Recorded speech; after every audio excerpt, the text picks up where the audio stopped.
You know how most Final Fantasy games start with a crystal, a prophecy, or some big magical showdown waiting in the wings? Final Fantasy Tactics is not that game. This one throws you into the messiest kind of fight there is. Politics. It's not dragons burning castles. It's nobles taxing peasants into starvation. Armies that fought for 50 years only to lose. And a church that bends history so it always comes out looking holy. And the crazy part?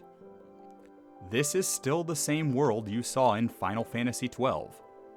Just way later. And all those flying ships and bustling empires? Gone.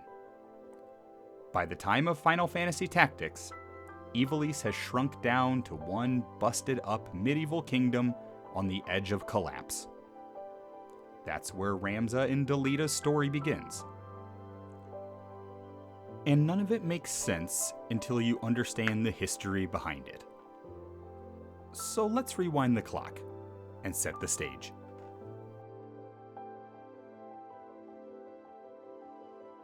Picture a world that used to be big, shiny, and full of life.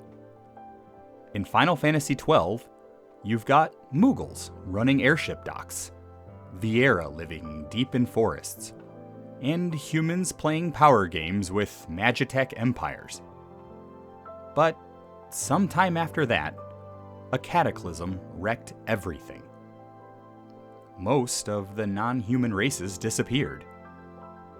Technology regressed, and humans ended up stuck with castles, swords, and superstition. By the time Final Fantasy Tactics happens, Ivalice is basically a medieval kingdom, not some sprawling empire. To the east is Ordalia, a rival kingdom that's always been itching for war. Across the sea up north, there's Romanda, another power that likes sticking its nose where it doesn't belong. Ivalice itself is made of 7 territories, all under one crown. But honestly, calling it united is an overstatement.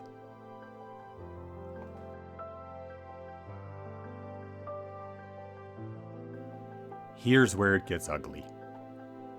Before the story even starts, Ivalice had just crawled out of the 50 Years' War. And yes, that's exactly what it sounds like. Half a century of fighting Ordalia. Imagine being born into a war your grandfather was already tired of. And by the time you're old enough to swing a sword, the same war is still dragging on. And the punchline? They lost. 50 years of blood, sweat, and taxes. And they came out broke, beaten, and humiliated. The nobles poured everything into the war effort. Farmers couldn't farm because their fields were trampled, burned, or taxed to death. And the soldiers? These guys fought for decades. They came home to find no jobs, no food, nothing for them. So what happens when a government throws away its veterans? You get rebels. Enter the Corpse Brigade. They weren't just outlaws for the fun of it. They were former soldiers, thrown aside after giving their lives for a kingdom that didn't care. The first time you meet them in Final Fantasy Tactics, you're ordered to fight them. And Ramza, the noble cadet, realizes, wait, these are the men who defended us. Why are we treating them like enemies? That's the kind of moral gut punch that defines this game.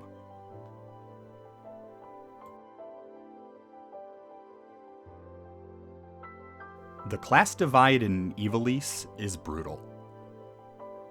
On one side, you've got nobles who live in castles, ride chocobos, and talk about honor and duty. On the other, you've got commoners who pay taxes, die in wars, and are told their lives matter less. Ramza Beoulve is born noble, so he grows up assuming that's just the natural order. But Delita Hyrule, Ramza's childhood friend, he comes from nothing. His sister Titra?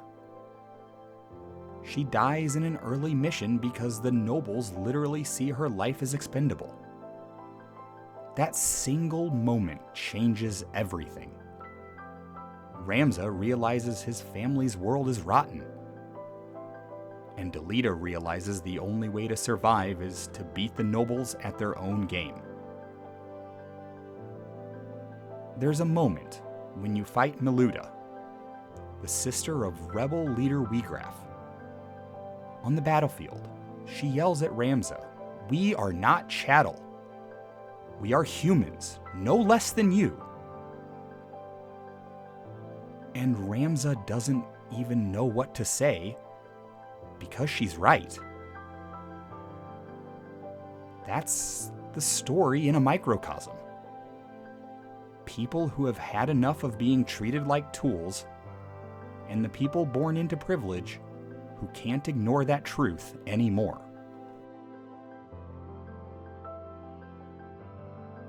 Let's talk about the church. On the surface, it's the glue holding Ivalice together. Everyone believes in Saint Ajora, the holy savior who was martyred centuries ago. The church tells people how to live, what to believe, and who the heroes of history were. But dig deeper and it's not so pretty. The church is playing the long game. While nobles fight over thrones, the church is collecting the zodiac stones, which it knows can summon Lucavi demons. Their real goal? Bring back Ultima, the High Seraph. And all the while, they're branding anyone who threatens their narrative as a heretic. Ramza? Heretic. Auron, who later writes down the truth? Executed for heresy. Think about that. The church rewrote the entire story of the War of the Lions so that the official history made it look like Delita was the great hero and Ramza was a traitor. That's not fantasy. That's how power works in the real world. It's easy to get lost in the wars and conspiracies, but Final Fantasy Tactics also hints at what regular people's lives were like. Peasants lived hard lives. Taxes, famine, and the constant risk of being dragged into a war they didn't start. Festivals gave people short bursts of joy. Knights were supposed to follow codes of honor, but plenty of them just turned into mercenaries when the money ran out. And then there's the zodiac. To us, it looks like astrology. To Ivalice, it was destiny. People believed the stars shaped their fates, and the church leaned hard on that belief. The zodiac stones weren't just rare artifacts. To most people, they were proof of divine favor. So when the church used the stones to control people, it wasn't just about magic. It was about controlling destiny itself. Now let's get to the war the game is named after. King Amdoria dies, and suddenly the throne is up for grabs. Two dukes step forward. Duke Larg, the White Lion, and Duke Goltana, the Black Lion. Both claim legitimacy.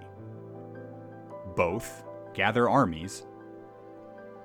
And just like that, the kingdom splits in two. Then comes Princess Ovelia. She's caught in the middle because if one side controls her, they get a stronger claim. She's kidnapped in the opening scene, and that's the spark that sets the War of the Lions ablaze. So you've got a broke kingdom, starving peasants, angry veterans, and two nobles tearing it in half. It's not just a political crisis. It's a disaster stacked on top of a disaster. Here's the heart of the story. Ramza and Delita. Two boys who start out the same, but end up on opposite sides of history. Ramza is born noble, but he rejects it. He sees the corruption in his family and the cruelty of the system. So he gives up his name and fights for justice, even if no one will ever thank him for it. Delita is born a commoner. He sees his sister die because nobles thought her life didn't matter. He decides that the only way to survive and change the world is to play their game better than they do. And he does. By the end, Delita has killed both dukes, married Princess Ovelia, and become king. But the cost is high. Ovelia stabs him in private, realizing she's just another pawn. He kills her in shock. He wins the throne, but loses everything personal. Ramza, meanwhile, saves the world from Ultima, but is erased from history, branded a heretic. One remembered as a savior. One forgotten. That's Final Fantasy Tactics' punchline. This is where the bigger picture comes in. The Ordalia that Ivalice fought in the 50 Years' War, that's the same landmass that housed the Rosarian Empire back in Final Fantasy XII. Romanda, the northern power that meddles in Final Fantasy Tactics, it's the same pattern you saw earlier with Arcadia interfering in Dalmasca. The idea is clear. Ivalice is always caught between bigger powers, whether it's empires, dukes, or the church. The people stuck in the middle, they're the ones who suffer. History repeats, just with different names on the banners.